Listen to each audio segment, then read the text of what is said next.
welcome to Finance Conversations.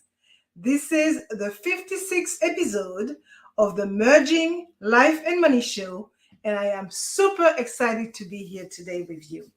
For those of you who do not know me, I am your host, Marie-Jo César. I help professional women bridge the gap between life and money by teaching them the relevant financial skills and knowledge they need to take control of their money, manage their finances, and understand that they can live their best life with the money they have. Thank you for joining in today. And if you are watching the replay, make sure to type #replay in the chat and leave me some comments and questions. Welcome, and welcome. I come to you live every Thursday at 5 p.m. Pacific Standard Time to share valuable information about how to achieve financial wellness and live your life with means and meanings. As you may know, the main objective of the Merging Life and Money Show and my strong why is to empower as many women as I can by sharing what I know about money and finance so that they can live their best life yet. Today, I will be talking about the changing role of women in society and how it affects the economy and the workforce. So grab a pen and a notebook, as you might want to take some notes to share and discuss them further with family members, friends, colleagues, whomever you want to, because it is all about sharing values that could benefit others. So if you have any question whatsoever, make sure to type them in the chat. And if you want to talk to me directly, I will share my information with you a little later in the show. Let us start. As you know, March is Women History Month, and as I was preparing for the show this week, I would be remiss if I did not mention the confirmation hearing of U.S. Supreme Court nominee Ketanji Brown Jackson. Okay, this is history in the making as we speak, and it is a great illustration of the changing role of women in our society. Well, the role of women in our society has changed drastically over the past century. Just imagine, in the early 1900s, most women stayed at home while the men went to work. Then only about 27% of women were participating in the workforce. By 2016, that number increased to almost 60%. And in 2021, while there was a slight decline already, COVID-19 exacerbated that trend, and women's participation in the workforce fell to about 56%, which is still a lot compared to the 1900s. So with more women working than ever before, it is important to take note of this trend. The increase in female employment rates has had an immense impact on both society and the economy, something worth noting. So today I will focus on the following 3 points: how the changing role of women in our society has affected the economy and the workforce, the challenges that both men and women face because of this shift, and what does the future hold for women in today's society. I have been thinking a lot about this lately, about all the changes in the role of women and how it affects our economy and how it affects the labor force. I would say that while women have come a long way in the last few decades, there is still a long way to go. In many parts of the world, believe it or not, women are still not seen as equal to men. And it is very difficult for women to get the same opportunities and pay as their male counterpart. As I mentioned in previous shows, too often women have to deal with a number of gender-based stereotypes and expectations. Let's look at the first point for today's show: how the changing role of women in our society has affected the economy and the workforce. Women has always been an important part of society, okay?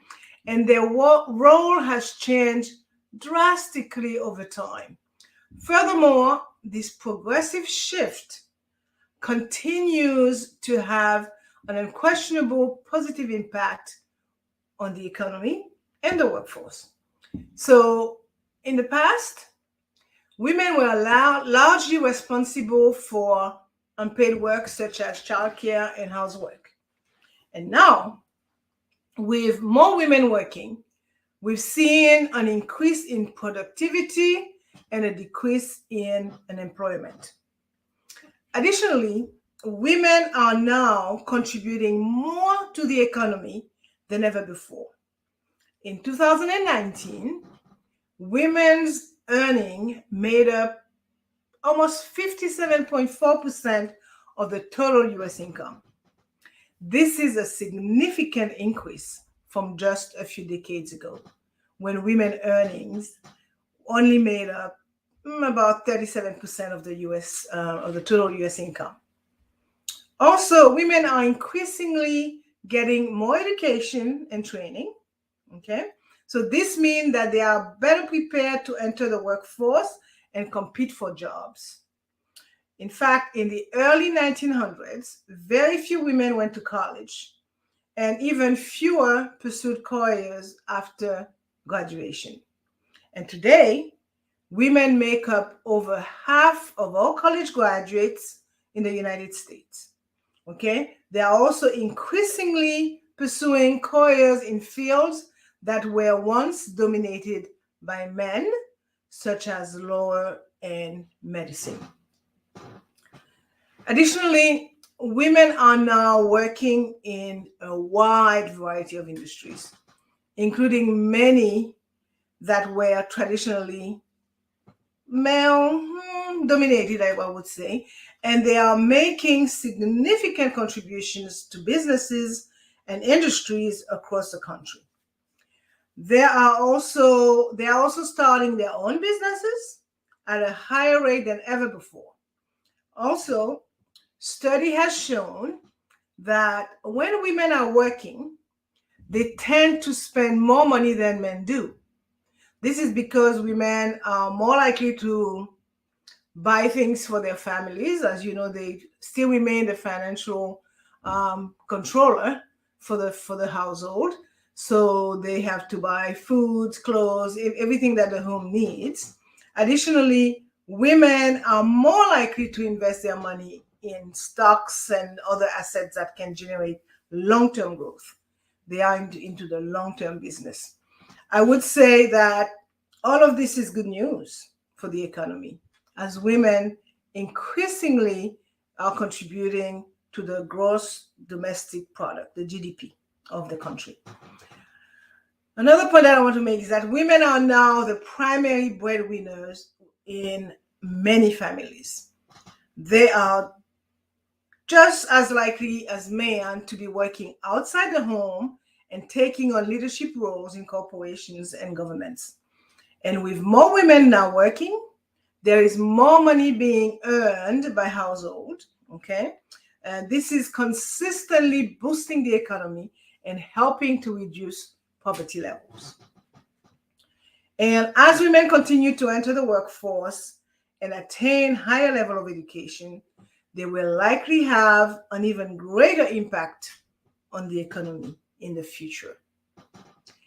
I will also note that now that women are working more than ever, has led to an increase in women's earnings and a decrease in their reliance on men financially, which is, by the way, helping to boost the economy and contribute to the labor force. Also contributing to major changes to the labor force is the fact that in the past, most women were confined to jobs that were considered quote unquote female occupations, such as teaching, nursing, and secretarial work. And women have now broken through these barriers and are working in a wide variety of jobs and professions.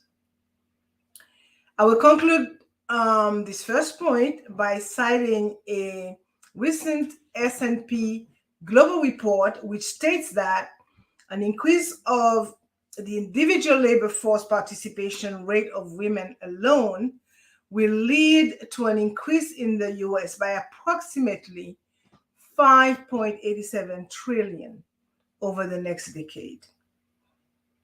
Now, let's take a look at point number 2, the challenges that both men and women face because of this shift. So, the change in women's role have not been without its fair share of challenges. Adjusting to the new norms can be challenging for both men and women, but it is important to remember that these changes are happening for a reason, okay? Though it may be challenging at first, it is important to embrace the change and see it as a positive step toward, for the future for both genders, I would say. So many women still face discrimination in the workplace, okay? One of the most significant one is a gender pay gap, which refers to the fact that women earn less than men for doing the same job and are more likely to be in low paid and part-time work. This is an important issue because it can lead to women having less spending power and fewer opportunities to advance in their careers. Another challenge that both men and women face is a renegotiation of gender roles in the home. For instance, if a woman is now working outside of the home, she may expect her husband to take on more responsibility for household chores and child rearing, for example. And this can be a challenge for men who are not used to being the primary, I would say, this can be a challenge for men who are used to be the primary breadwinner and not having to do any household chores. It can also be a challenge for women who are used to being the primary caregiver in the home. So increased competition for jobs is also another challenge faced by both men and women. In the past, women were often excluded from the workforce or relegated to jobs that paid less than those held by men. Today, women are increasingly present in the workforce and are competing for jobs that were once considered to be men's work. I will add that this increased competition can easily lead to feelings of insecurity and anxiety for both men and women. Now, I'm going to wrap up the second point of this episode by saying that it is worth noting that women are still more likely to be the primary caregiver for children and elderly family members, which can make it difficult for them to harmonize their work and family responsibilities.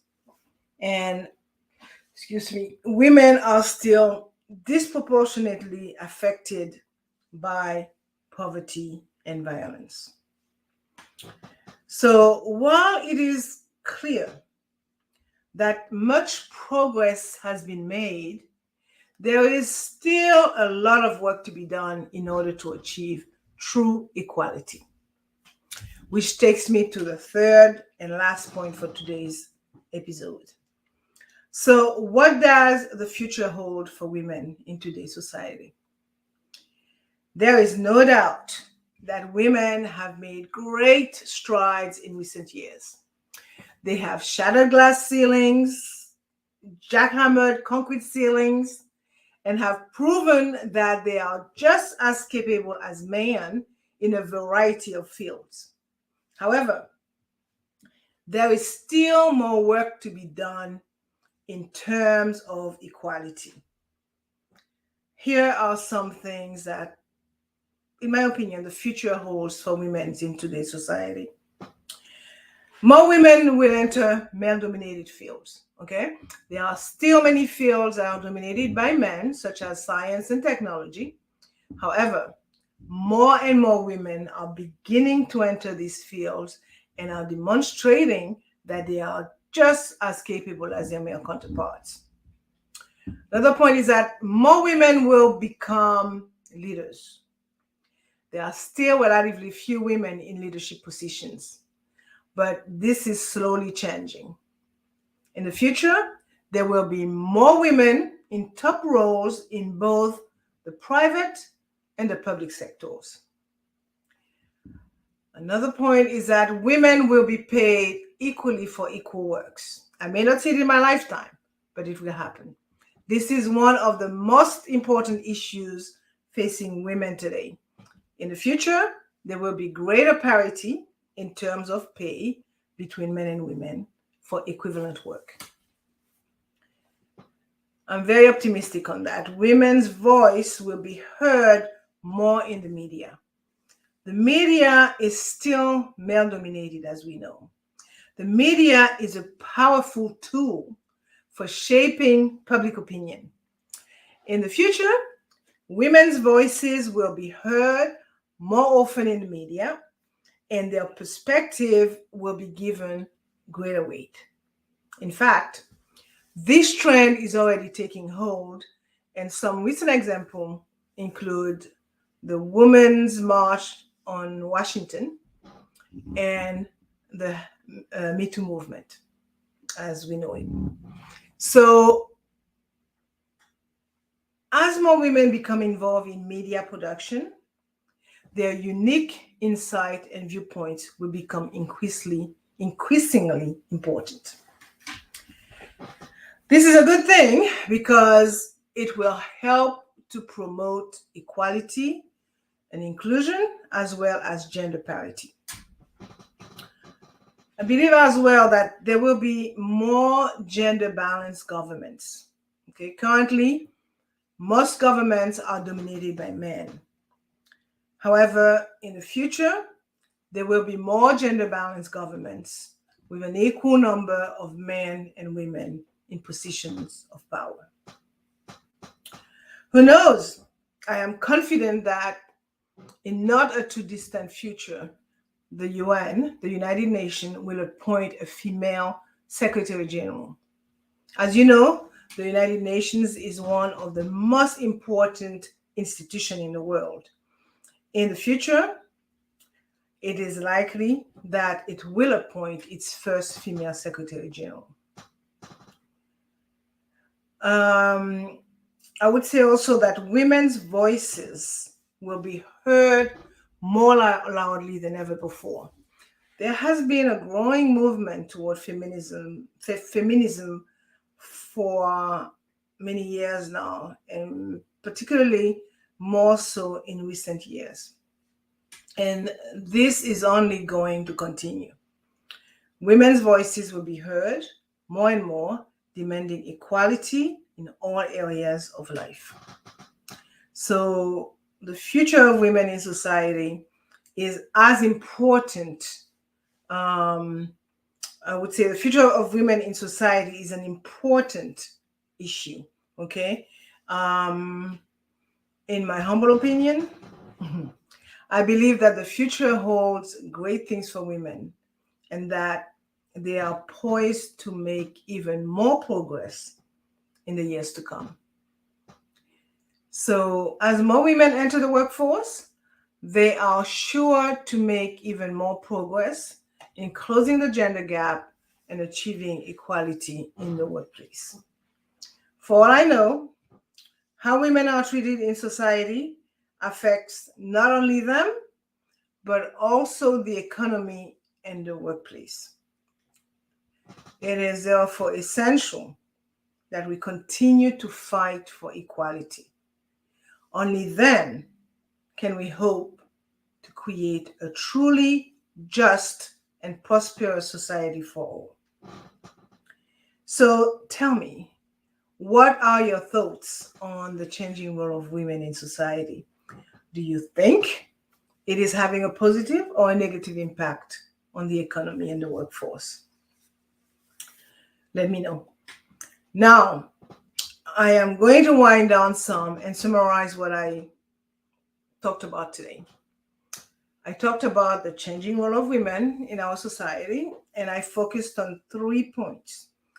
How this changing role has affected the economy and the workforce, the challenges that both men and women face because of this shift, and what does the future hold for women in today's society. Now, my reflection on the subject matter. As I see it, there are a number of reasons why this change is taking place. First, women are living longer and healthier lives than they did in the past. This means that they are able to work for more years and make a greater contribution to the economy. Additionally, many women now have access to childcare, which allow them to work even if they have young children. Also, women are becoming more involved in politics and decision making, and this is helping to create a more equal society that is better able to meet the needs of all its members. It has been a long struggle, and it will continue to be one. Despite these challenges, there are a number of reasons to be optimistic about the future of women in society. Okay, in recent years, businesses and government have recognized the changing role of women and have adapted their policies and practices accordingly. And a number of countries have enacted laws and implemented policies designed to help close the gender gap, particularly the gender pay gap. Okay, it is important to note, however, that failure to do so, in my opinion, could lead to economic decline and social unrest. So, what else can be done? Well, first of all, women need to be given the same opportunities as men. Okay? They need to be able to apply for the same jobs and be given the same pay. Secondly, women need to be supported in their career choices. This means providing them with adequate childcare and flexible working arrangements. Thirdly, we need to change our attitude towards women in the workplace. We need to see them as equals and give them the respect they deserve. And lastly, we need to continue to fight for women's rights and create opportunities for women in all areas of life. Only then can we create a fairer and more just society for everyone. Let's make it happen.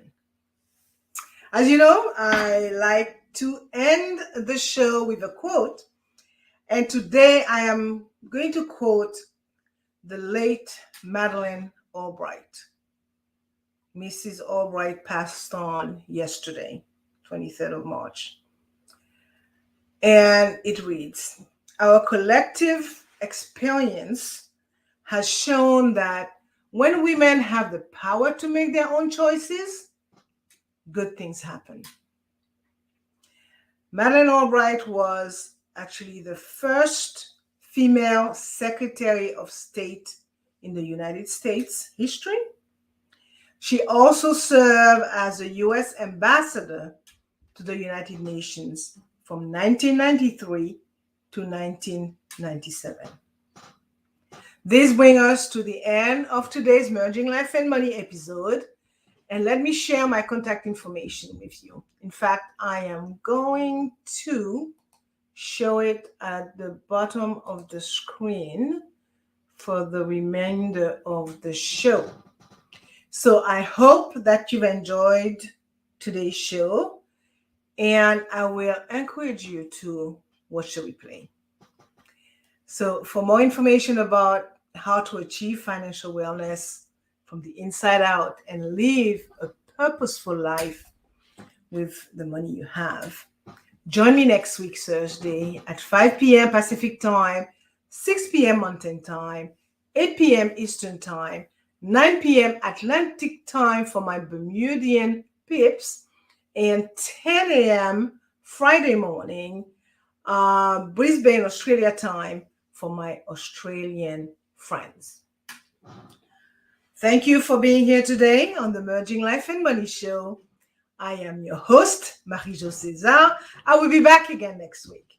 Until then, continue merging life and money. Bye for now.